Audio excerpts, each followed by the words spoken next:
আমি খাইতাম খাইতেছি না, আমার দুইটা বাচ্চা, একটা বিকলাঙ্গ, এটা কোনো কাজ করতে পারে না। স্বামীর প্রাণ বাঁচাতে চিকিৎসার জন্য মুখ্যমন্ত্রীর কাছে সাহায্যের আর্জি জানালেন এক অসহায় স্ত্রী। জানা গেছে, গত এপ্রিল মাসের প্রথম সপ্তাহে গোলাঘাটে বিধানসভার অন্তর্গত কাঞ্চনমালা ১ নং ওয়ার্ডের মুসলিম পাড়ার বাসিন্দা জামাল মিয়াকে রোজভ্যালি পার্ক সংলগ্ন এলাকা থেকে অজ্ঞান অবস্থায় অগ্নি নির্বাপক দপ্তরের কর্মীরা উদ্ধার করে হাসপাতালে পাঠিয়েছিল। খবর পেয়ে হাসপাতালে ছুটে গিয়েছিল জামাল মিয়ার স্ত্রী সহ অন্যান্যরা।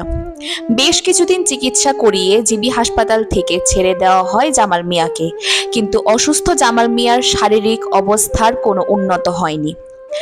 জামাল মিয়ার পরিবারের যে সঞ্চয় করা অর্থ ছিল, সবকিছু খরচ করেও জামাল মিয়াকে সম্পূর্ণভাবে সুস্থ করে তুলতে পারেনি। জামাল মিয়া ছিলেন একজন দিনমজুর। ওনার পরিবারের রয়েছে ওনার স্ত্রী সহ এক বিকলাঙ্গ পুত্র এবং এক কন্যা সন্তান। জামাল মিয়াকে চিকিৎসা করিয়ে সমস্ত অর্থ খরচ এবং এখন তাদের পরিবারে না খেয়ে মরার মতো অবস্থা হয়ে পড়েছে।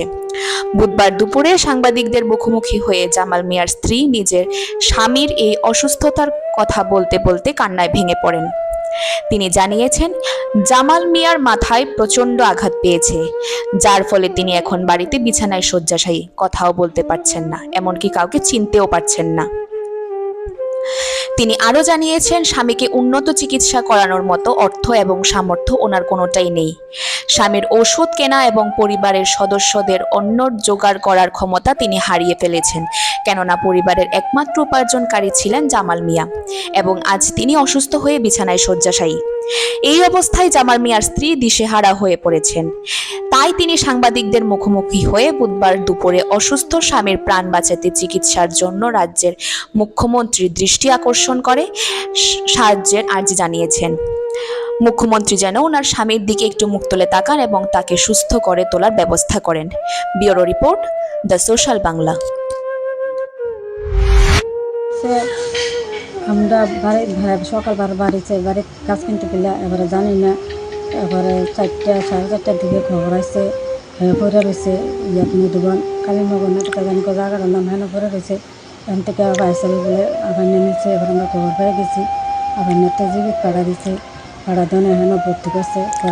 কি খবর পাইছিলেন? অ্যাক্সিডেন্ট হয়েছে না কি হয়েছে আমরা জানি না, পরে রয়েছে পাইছে নিচ্ছে, আমরা জানি না এটা সেটি। হ্যাঁ, জবান না খুললে আমরা করতাম পারি না কি হয়েছে, জবান খুললে বান্ধা করতাম কি হয়েছে না হয়েছে।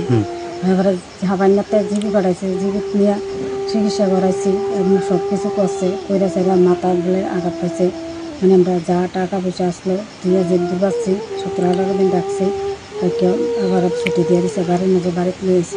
কবে ছিল ঘটনাটা? সামনে মাসে 6 তারিখ হয়েছে, গত মাসে 6 তারিখ হয়েছে।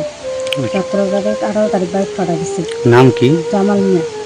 এবারে যা আসতো টাকা টোকা দিয়ে আমরা চিকিৎসা করে আনছি। ওখানে আমাদের কাছে কোনো টাকা পয়সা করছে না, আমি খাইতাম খাইতেছি না, আমার 2টা বাচ্চা, একটা বিকলাঙ্গ, এটা কোনো কাজ করতে পারে না। এমনি কি করতো জামাল মিয়া? কাজ করতো, আচ্ছা, দিন মজুরি কাজ করতো। হ্যাঁ, শুধু খাওয়াইতাম পারতাছি না, আমি চিকিৎসা করাম কি করে, বাইরে কোনো নিতে পারতাম না, টাকা নাই পয়সা নাই। ডাক্তার কি কইছে বাইরে নিলে? আস্তে আস্তে টিচার বহন দিয়ে আর দিন আরো অসুস্থ হইতেছে, বাইরে নিলে ভালো হইব, আমার কাছে টাকা নাই, টাকা ছাড়া আমি কি করে নিব, আমি তো খাইতামই পাই না, আর চিকিৎসা করাম টিকা দিয়া সব টাকা টোকা শেষ হয়ে গেছে। আসলো আপনি এখন কিটা দেখছেন? কি আমি চাইতেছি মুখ্যমন্ত্রীর কাছে আমার রুগীদের ভালো করে দেখ, তার কাছে আমি সাহায্য চাই, তার জন্য আমি ভালো করে দেখ। এই এলাকাটার নাম কি? এই এলাকাটার নাম কাঞ্চনমালা। কত নম্বর ওয়ার্ড? 1 নম্বর ওয়ার্ড। আমি তার কাছে এটা অনুরোধ করি, আমার জন্য তারা সাহায্য করে আমার সামনে ভালো করে। শেফদের পছন্দ সিস্টার মশলা, যা মডার্ন টেকনোলজি এবং স্বাস্থ্যসম্মত। সিস্টার, নিশ্চিন্তের প্রতীক।